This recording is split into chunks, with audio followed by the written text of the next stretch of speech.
মানে মানুষকে সম্মান করা। ওই যে আমাদের একজন বন্ধু বললেন যে ইসলাম ধর্মের মতে হচ্ছে আশরাফুল মাখলুকাত। আমাদের অধ্যাপক সুকমল বড়ুয়া বলেছেন যে অমৃতের সন্তান, অমৃতের সুপুত্র।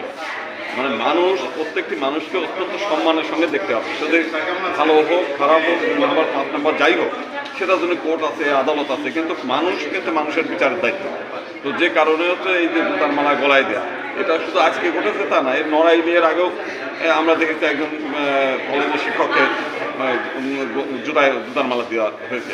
আমি মনে করি যে এর কোনো রাজনৈতিক ইন্ধন আছে, এটা কোনো আমাদের ধর্মীয় বিদ্বেষ না, এবং এটা কোনো সামাজিক মানুষের মধ্যে এই জিনিসগুলোও নেই। সমাজের মধ্যে বিষয়টা কি দেখেন যে আমাদের পাশ্চাত্য দেশে একটা ছোট বাচ্চাও বয়স্ক লোকদেরকে নাম ধরে ডাকে, মিস্টার অমক, কিংবা মিস্টারও বলে না, নাম বলে। কিন্তু আমাদের গ্রামের মধ্যে অথবা শহরের মধ্যে আমরা যেটাই হোক, একজন হিন্দু যখন মুসলিম বাড়িতে যায় তখন কি বলে? চাচা, চাচি, খালাম্মা, খালু, নানা, মানে আত্মীয়তার মানে সম্পর্ক, মানে যে সম্বন্ধের উচ্চারণটা, সে সম্পর্কটা হচ্ছে আত্মীয়তার বন্ধন।